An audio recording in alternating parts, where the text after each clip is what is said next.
A very good morning, dear students. Welcome to physics classes, class 11, unit 3rd, laws of motion. In last lecture, we discussed about the Newton's law, Newton's first law, Newton's second law, and Newton's third law. Newton's third law में क्या था? Every action has equal and opposite reaction, but acting on different body. Newton's second law क्या कहता है? बेटा आपका rate of change of momentum is directly proportional to the applied external force. F is equal to ma. और Newton first law में क्या था? Body rest पे तो रेस्ट पे रहेगी, मोशन में तो मोशन में, until unless no external force is applied that should be greater than the opposing force. ये ध्यान रखना. न्यूटन सेकेंड लॉ को हमने क्या कहा था? रियल लॉ कहा था. क्यों? क्योंकि न्यूटन सेकेंड लॉ की हेल्प से आप न्यूटन्स फर्स्ट लॉ और न्यूटन्स थर्ड लॉ दोनों को एक्सप्लेन कर सकते हैं. पॉइंट क्लियर है? काफ़ी इंपॉर्टेंट है, कई बहुत बार आता है बेटा ये कि Newton's second law is real law explain. इस चीज़ पे ध्यान रखना, ठीक है? Newton second law real law होता है. आज जो हम बेटा डिस्कस करेंगे, हम कुछ कनेक्टेड मोशन के बारे में बात करेंगे, इम्पल्स के बारे में बात करेंगे. क्लियर है?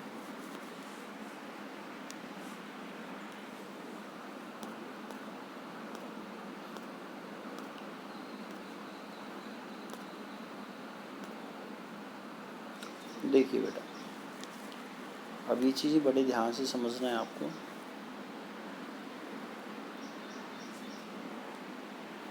Find the tension on a string when two different masses are attached to a pulley. Consider two bodies of mass capital M, small m are tied to ends of a string. देखिए बेटा, दो block है आपके, ठीक है बेटा? एक का मास कैपिटल एम है और एक का मास स्मॉल एम है. ये ध्यान रखना, ठीक है? एक का मास क्या है? कैपिटल एम और दूसरे क्या है? Small M. ये कोई भी पुली है, ठीक है? और इस पुली के ऊपर क्या है? ये स्ट्रिंग है, रस्सी है. पॉइंट क्लियर है? तो यहाँ पे जो मास है ये कैपिटल एम है, ठीक है?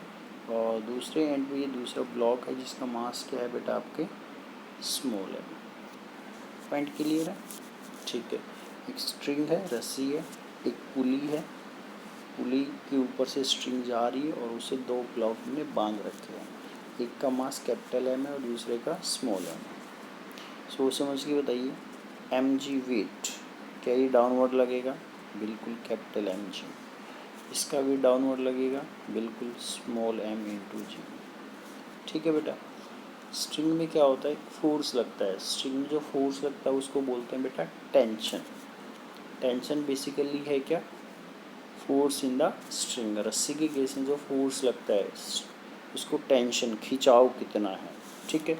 और टेंशन हमेशा बेटा अवे फ्रॉम द बॉडी लगेगा. तो ये ब्लॉक था तो इससे अवे टेंशन अपवर्ड, ये ब्लॉक है इससे अवे टेंशन अपवर्ड. ठीक है? इतनी सिचुएशन क्लियर है. और हमने क्या ले रखा है? जो कैपिटल एम है ना वो ग्रेटर देन है स्मॉल एम, मतलब ये मास बड़ा है. तो इसका मतलब ये सिस्टम किधर चलेगा? ये सिस्टम इस डायरेक्शन में आएगा, हाँ या ना? मतलब ये ब्लॉक ऊपर की तरफ जाएगा तो ये ब्लॉक नीचे की तरफ जाएगा. कितने एक्सेलरेशन मान लो बेटा? ए एक्सेलरेशन से मूव कर रहे हैं. इतनी बात क्लियर है सबको? ठीक है. अब हमें क्या करना है? बेसिकली इक्वेशन बनानी है. क्या बनानी है? इक्वेशन दोनों बॉडी के लिए. तो ध्यान से देखना बेटा, जस्ट आपको इक्वेशन बनानी आनी चाहिए. और वो इक्वेशन हम किसके बेसिस पे बनाते हैं? न्यूटन सेकेंड लॉ पे. अब ध्यान से सुनना, इक्वेशन कैसे बनेगी. जो न्यूमेरिकल है on the basis of Newton second law, उसमें इक्वेशन ही बनाते हैं हम, ठीक है? इक्वेशन बन गई, वेरिएबल अपने आप सोल्व हो जाएंगे, ठीक है? तो इक्वेशन के लिए पहला पॉइंट क्या है? इसको बोलते हैं फ्री बॉडी डायग्राम. क्या बोलते हैं बेटा? Free body diagram. जो भी ब्लॉक है उसको ये आप एज ए पॉइंट ऑब्जेक्ट मान लीजिए. उस पर जितने भी फोर्सेज है ना वो सब आप नोटिस कर लीजिए. इस कैपिटल एम की बात कर रहा हूँ तो इसका वेट नीचे लगेगा, हाँ या ना? इसका टेंशन अपवर्ड होगा, बिल्कुल क्लियर है. दो ही फोर्स लग रहे हैं. ये ए बॉडी है, पहली बॉडी कौन सी है? ए. तो ये मैं ए का फ्री बॉडी डायग्राम बना रहा हूँ. ठीक है। फ्री बॉडी डायग्राम कैसे बनता है देख लीजिए। जस्ट जो भी ऑब्जेक्ट होगा एज ए पॉइंट ऑब्जेक्ट आप उसको लीजिए, उसके ऊपर जितने भी फोर्स है वो आप पुट अप कीजिए। तो इसका वेट कैपिटल एम जी नीचे था और इस स्ट्रिंग में टेंशन अपवर्ड थी, तो इस पर टेंशन अपवर्ड है। ठीक है, ये कितने एक्सेलरेशन से नीचे जा रहा है, ए एक्सेलरेशन से। तो क्या सोचते हैं इक्वेशन कैसे बनेगी बेटा? जिस डायरेक्शन में बॉडी मूव कर रहा है, ध्यान से सुनना वर्डिंग, जिस डायरेक्शन में बॉडी जा रहा है उस डायरेक्शन में फोर्स देखिए।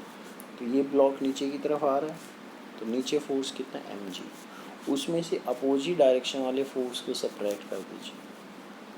क्या कहा है, जिस डायरेक्शन में बॉडी जा रहा है उस डायरेक्शन में फोर्स देखिए और अपोजिट वाले को क्या कर दीजिए, सब्ट्रैक्ट, और इज इक्वल टू रख दीजिए मास इनटू एक्सेलरेशन। मास किसका, उस बॉडी का जो मूव कर रही है, और उसका कोई एक्सेलरेशन होगा दैट इज ए। तो देखिए ये बॉडी नीचे जा रही है तो डाउनवर्ड डायरेक्शन मास कितना, वेट कितना है एम जी मतलब फोर्स, माइनस अपवर्ड कितना है टेंशन, तो M G minus T is equal to क्या हो गया बेटा, एम ए। इसका मास कैपिटल एम है और एक्सेलरेशन ए है। पॉइंट क्लियर है बेटा? ऐसे ही आप सेकंड बॉडी के लिए खुद ट्राई कीजिए। सेकंड बॉडी कौन सी है, ये बॉडी, इसका मास स्मॉल एम है, ठीक है जी, ये स्मॉल एम रहा। इसका वेट किधर लगेगा, small M G downward, tension किधर लगेगी, अपवर्ड, बॉडी किधर जाएगी, कोशिश किधर करेगी, ए एक्सेलरेशन से ऊपर जाने की कोशिश। तो क्या करोगे, जिस डायरेक्शन में बॉडी जा रहा है उसमें से अपोजिट को सब्ट्रैक्ट करोगे, तो ऊपर जा रहा है तो T minus M G is equal to mass into acceleration. तो इसका मास कितना है, स्मॉल एम, एक्सेलरेशन ए। तो इक्वेशन क्या बन गई, T minus M G is equal to M. Point clear है? अब दो वेरिएबल है, दो ही इक्वेशन है। दो वेरिएबल है क्या क्या, एक तो एक्सेलरेशन और दूसरा टेंशन। मतलब क्या है बेटा, आपको tension in the string calculate करना है, न्यूमेरिकल, इस पे ध्यान देना, इस तरह के न्यूमेरिकल आएंगे, आते हैं आपके। वेरिएबल दो है, एक तो टेंशन है और दूसरा एक्सेलरेशन। तो अब देखो आपके पास दो इक्वेशन बन गई ना, और दो ही वेरिएबल है, ये सेकंड और ये फर्स्ट। अब इनको आप सोल्व कर लीजिए ए और टी के लिए, ऐड कीजिए, सब्ट्रैक्ट कीजिए, मल्टीप्लाई कीजिए, डिवाइड, वो आपका काम है। क्लियर है पॉइंट? जस्ट हमारा काम मेन जो है वो इन इक्वेशन को समझना है, इक्वेशन बनती कैसे। वेरिएबल सोल्व करने सबको आते हैं, आपने खूब पढ़ा है, टू वेरिएबल कैसे सोल्व होते हैं, आपस में ऐड करो, सब्ट्रैक्ट करो, मल्टीप्लाई, डिवाइड, जो भी आपको करना है, हमारी कोई टेंशन नहीं है। तो उसमें आपको टेंशन और एक्सेलरेशन यहाँ पे कैलकुलेट हो जाएगा। जैसे मैं बात करूँ यहाँ पे एम जी माइनस टी है, यहाँ टी माइनस एम जी है, ये एम बी कैपिटल और स्मॉल अलग अलग है, ये ध्यान रखना। तो अगर दोनों को ऐड कर दूंगा तो टी से टी कैंसिल हो जाएगा, तो एक्सेलरेशन निकल जाएगा। अगर मैं इन दोनों को डिवाइड कर दूंगा तो एक्सेलरेशन से एक्सेलरेशन कैंसिल हो जाएगा, तो टेंशन निकल जाएगी। तो मतलब क्या हुआ बेटा, एक बार इन दोनों को ऐड कर देना, ऐड करोगे तो एक्सेलरेशन कैलकुलेट होगा, टेंशन कैंसिल हो गई। अगर डिवाइड करोगे तो एक्सेलरेशन कैंसिल होगा, टेंशन आपका निकल जाएगा। पॉइंट क्लियर है? इस तरह से आपकी इक्वेशन बनाई जाती है। जिस डायरेक्शन में बॉडी मूव कर रहा है उस डायरेक्शन में फोर्स देखिए, उसमें अपोजिट वाले को सब्ट्रैक्ट कर दीजिए, और is equal to mass into acceleration. अब कोई कहेगा सर मूव ही नहीं कर रही है, तो कोई बात नहीं, मूव नहीं कर रही है तो एक्सेलरेशन जीरो हो गया। तो आप एम जी माइनस टी करो या T minus M G is equal to तो जीरो, ये रखना है बेटा। पॉइंट क्लियर है? तो हो सकता है बॉडी का एक्सेलरेशन जीरो हो। अब वहाँ पर भी दो सिचुएशन है, हो सकता है बॉडी रेस्ट पे ही हो तो एक्सेल, या फिर वेलोसिटी मूव तो कर रहा है लेकिन एक कांस्टेंट वेलोसिटी के साथ मूव कर रहा है, ये भी ध्यान देना। वेलोसिटी कांस्टेंट है तो भी एक्सेलरेशन जीरो ही होगा। तो अगर एक्सेलरेशन जीरो तो कोई इशू नहीं, तो इज इक्वल टू जीरो लिखा जाएगा, तो वो अपने आप चीज़ें एडजस्ट हो जाएगी। ठीक है बेटा? तो यहाँ पे ये टेंशन निकल गई और वहाँ पे एक्सेलरेशन। नेक्स्ट टॉपिक यहाँ पे हम डिस्कस करेंगे बेटा इम्पल्स के बारे में आज। What is impulse, find the relation with the momentum. Momentum कल बताया, P इज इक्वल टू क्या होता है, एम वी, प्रोडक्ट है किसका, मास और वेलोसिटी का। बेटा देखिए इम्पल्स क्या है, बहुत ही इंपॉर्टेंट टॉपिक है। The force acting for a short time to produce a finite change in momentum is called impulsive force. Basically impulse क्या है, एक तरह से फोर्स ही है, ठीक है, जो बहुत ही शॉर्ट इंटरवल ऑफ टाइम के लिए लगेगा और एक फाइनाइट चेंज इन मोमेंटम देगा। उसको क्या कहा जाता है बेटा, इम्पल्स कहा जाता है। The force acting for a short time, तो बहुत ही कम टाइम के लिए एक फोर्स लगेगा to produce a finite change in momentum, जो एक फाइनाइट चेंज देगा किसके अंदर, मोमेंटम के अंदर, उसको क्या कहा गया बेटा, इम्पल्सिव फोर्स कहा गया है। ठीक है, तो impulse I is equal to होता है एफ इंटू टी। ठीक है, जैसे हम बात करें कोई भी बैट्समैन है बॉल को हिट करता है, तो बेटा जैसे ही बॉल बैट को हिट करेगा तो वहाँ पे बहुत ही शॉर्ट इंटरवल ऑफ टाइम होगा, वहाँ पे आप फोर्स वगैरह नहीं कैलकुलेट कर सकते, वहाँ पे आपको इम्पल्स के कंसेप्ट पे जाना पड़ेगा। तो force exerted by bat while hitting a ball, तो बहुत ही शॉर्ट इंटरवल ऑफ टाइम होगा, तो वहाँ पे हम क्या कैलकुलेट करेंगे बेटा, चेंज इन मोमेंटम कैलकुलेट करेंगे। पॉइंट क्लियर है, ये एग्जाम्पल हो गया किसका, इम्पल्स का। तो इम्पल्स इज इक्वल टू होता है F into T, F force है, टी क्या है time, force applied for short time D T, अगर एक बहुत ही शॉर्ट टाइम के लिए अप्लाई किया है तो आई इज इक्वल टू क्या हो गया, F into D T. Force हमने क्या पढ़ा है, D P by D T according to Newton second law. Rate of change of momentum मतलब D P by D T, तो डी टी से डी टी कैंसिल, तो F is I is equal to क्या आ गया, D P. मतलब जो impulse होता है ना बेटा वो इज इक्वल टू होता है change in momentum. Change in momentum का मतलब क्या हो गया, final momentum minus initial momentum. Point clear है, आई इज इक्वल टू क्या है, change in momentum, so I is equal to P two minus P one. P one initial momentum है और पी टू फाइनल मोमेंटम है। मान लो initial speed v है, velocity u है और फाइनल कितना है v, तो फाइनल मोमेंटम हो गया m into V minus initial हो गया m इंटू यू, तो m कॉमन ले लिया, v माइनस यू। इम्पल्स की एक और स्टेटमेंट निकल के आएगी क्या बेटा, इम्पल्स इज इक्वल टू होता है चेंज इन मोमेंटम। किसके इक्वल होता है बेटा, चेंज इन मोमेंटम। तो यहाँ से हम रिलेशन भी निकालेंगे impulse momentum theorem. Impulse momentum theorem क्या कहता है, देखिए एफ इजिकल टू क्या पढ़ा आपने, D P by D T, D T को इधर लेके जाइए, F into D T equal to D P. Clear है, कोई दिक्कत, एफ इजिकल टू क्या होता है बेटा, D P by D T, change in momentum directly होता है अप्लाइड एक्सटर्नल फोर्स, तो F equal to D P by D T, so F into D T equal to D P, क्या कर दीजिए आप, इंटीग्रेट कर दीजिए, so integration F into D T is equal to integration D P, D P को क्या लिख लिया, एम इंटू वी, हाँ है ना। सो एफ बाहर ले लिया, टाइम जीरो से टी इंटीग्रेट करने के बाद टी आ गया, एम बाहर ले लिया और upper limit minus lower limit कितना हो गया, वी माइनस यू, तो F into T is equal to वही आ रहा है बेटा, M V minus M U, मतलब चेंज इन मोमेंटम। इसका मतलब क्या है बेटा, ये ध्यान से समझना।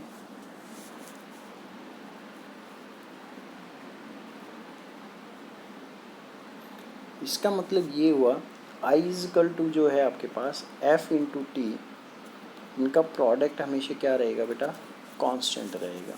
प्रोडक्ट हमेशा क्या रहेगा बेटा, कांस्टेंट रहेगा। किस किस का, फोर्स और टाइम।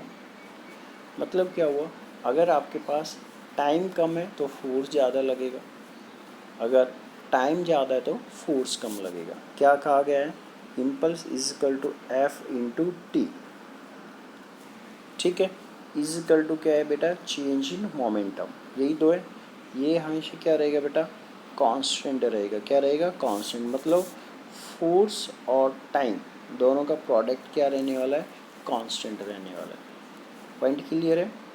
तो अगर हम बात करें फोर्स और टाइम का प्रोडक्ट क्या रहेगा बेटा, कांस्टेंट रहेगा। मान लीजिए प्रोडक्ट है 100, कितना है बेटा 100, तो फोर्स 10 है, तो आपका टाइम भी कितना है 10, हो गया 100। फोर्स कितना हो गया 5, तो टाइम को कितना होना पड़ेगा बेटा 20। फोर्स कितना हो गया 4, तो इसको कितना होगा 25। तो इनका प्रोडक्ट हमेशा क्या आएगा बेटा, कांस्टेंट आएगा। पॉइंट क्लियर है। तो impulse is equal to change in momentum होता है, या फिर जो आपका force for very short interval of time, जो क्या देगा आपको finite change in linear momentum. तो impulse also is equal to change in linear momentum. Point clear है। और ये थ्योरम क्या कहती है कि फोर्स और टाइम इनका प्रोडक्ट हमेशा क्या रहेगा बेटा, कांस्टेंट रहेगा। I is equal to change in momentum. इसकी कुछ एप्लीकेशन है। एप्लीकेशन क्या है बेटा, ध्यान से समझना, ठीक है। एप्लीकेशन यहाँ पे मेंशन नहीं कर रखी, लेकिन मैं आपको करा रहा हूँ क्या क्या एप्लीकेशन है इम्पल्स की। जैसे हम बात करते हैं, कोई भी क्रिकेट प्लेयर है, ठीक है, वो क्या करता है, कोई भी बॉल को कैच करता है, ठीक है, तो वो अपने हैंड्स को ना नीचे की तरफ लेके आता है बेटा। किधर लेके आएगा, हैंड्स को नीचे की तरफ। क्या कहा गया है कि कोई भी क्रिकेट प्लेयर है, कोई भी बॉल है, उसको पकड़ रहा है, कैच कर रहा है, तो जब वो उस बॉल को पकड़ता है ना, तो अपने हाथ को नीचे लेके आता है। आपने जनरली ये देखा होगा, नीचे की तरफ खींचता है। ऐसा क्यों? क्योंकि जब वो नीचे की तरफ अपने हाथ को खींचेगा तो उससे क्या होता है, उसको एक्स्ट्रा टाइम मिल जाता है। क्या मिल जाता है उसको, एक्स्ट्रा टाइम। तो बेसिकली क्या हो गया बेटा, टाइम इंक्रीज हो गया। क्या इंक्रीज हो गया बेटा, टाइम। और आपको क्या पढ़ा है, F into T is equal to क्या रहेगा, कांस्टेंट। तो टाइम बढ़ गया तो फोर्स क्या होगा, कम होगा। टाइम बढ़ गया तो फोर्स क्या लगेगा, कम लगेगा। तो आपके इंजरी के चांसेस कम होंगे। रीजनिंग आती है बेटा यहाँ से, ये ध्यान रखना। तो रीजनिंग इसी पे बनेगा, किस पे, एफ इंटू टी इनका सो रीजनिंग बेटा इसी पे बनेगा, I is equal to F into T constant. तो पहला क्लियर है, a cricket player lowers his hand while catching a ball. क्यों लेके आता है, क्योंकि टाइम बढ़ जाता है, फोर्स कम लगेगा। पॉइंट क्लियर है। और एप्लीकेशन बताइए। जैसे हम बात करें, जो आपका व्हीकल्स होते हैं, तो उसके अंदर क्या लगाए जाते हैं, सॉकर यूज़ करते हैं हम, ठीक है। बस, कार, गाड़ी जो भी है, उसके अंदर क्या लगे होते हैं बेटा, सॉकर लगे होते हैं। तो उससे क्या बेनिफिट मिलता है, सॉकर का मतलब क्या, वहाँ पे बेसिकली क्या लगा होता है, स्प्रिंग लगा होता है। तो जब ये कंप्रेस होगा तो ये एक्स्ट्रा टाइम कंज्यूम करेगा। भाई एकदम से तो पूरा कंप्रेस नहीं होगा ना, कंप्रेस करने में कुछ एक्स्ट्रा टाइम ये कंज्यूम करेगा। एक तो आपका सीधा से यहाँ बॉडी फॉल हो, एक ये बीच में स्प्रिंग आ जाए, तो क्या होगा, जब ये स्प्रिंग है यहाँ पे, तो ये एक्स्ट्रा टाइम इसने कंज्यूम किया है। तो एक्स्ट्रा टाइम जब वो कंज्यूम करेगा तो टाइम पीरियड क्या होगा, टाइम क्या होगा, इंक्रीज हो गया, तो फोर्स क्या लगेगा, कम लगेगा। पॉइंट क्लियर है। तो टाइम इंक्रीज हुआ तो फोर्स डिक्रीज होगा, तो आप इजीली चीज़ों को हैंडल कर पाएंगे। और बताइए, जैसे आपका आइस क्यूब वगैरह, जैसे वो चाइना मैन होते हैं ना, आइस क्यूब वगैरह ब्रेक करते हैं, ठीक है, आइस है, इसको ब्रेक करना है, तो क्या करते हैं, जब वो अपने हाथ को इसके ऊपर फोल्ड कराते हैं, ठीक है, मतलब हाथ को जब इसके ऊपर स्ट्राइक कराते हैं, तो वो बहुत ही फास्टली लेके आते हैं। क्यों, क्योंकि जब वो उस अपने हैंड्स को बहुत ही फास्टली स्ट्राइक कराएंगे, तो बहुत ही फास्ट स्ट्राइक कराएंगे, तो टाइम क्या हो गया बेटा, डिक्रीज हो गया। टाइम डिक्रीज हो जाएगा तो फोर्स क्या हो जाएगा बेटा, इंक्रीज हो जाएगा। फोर्स इंक्रीज हो जाएगा तो ये आइस पीस है, ये ब्रेक हो जाएगा इजीली। पॉइंट क्लियर है। अगर आप धीरे धीरे हाथ को उसके ऊपर स्ट्राइक कराएंगे तो आइस ब्रेक नहीं होगा, ये ध्यान रखना। तो क्या करते हैं, बहुत ही फास्टली मूव कराते हैं, टाइम पीरियड क्या हो जाता है, डिक्रीज हो जाता है, तो उससे क्या हो जाता है, फोर्स इंक्रीज हो जाता है। पॉइंट क्लियर है। तो इसी तरह की एप्लीकेशन होंगी आपकी किसकी, इम्पल्स की। कर दोगे बेटा, ठीक है। ये कुछ एप्लीकेशन मैंने यहाँ पे डिस्कस की है।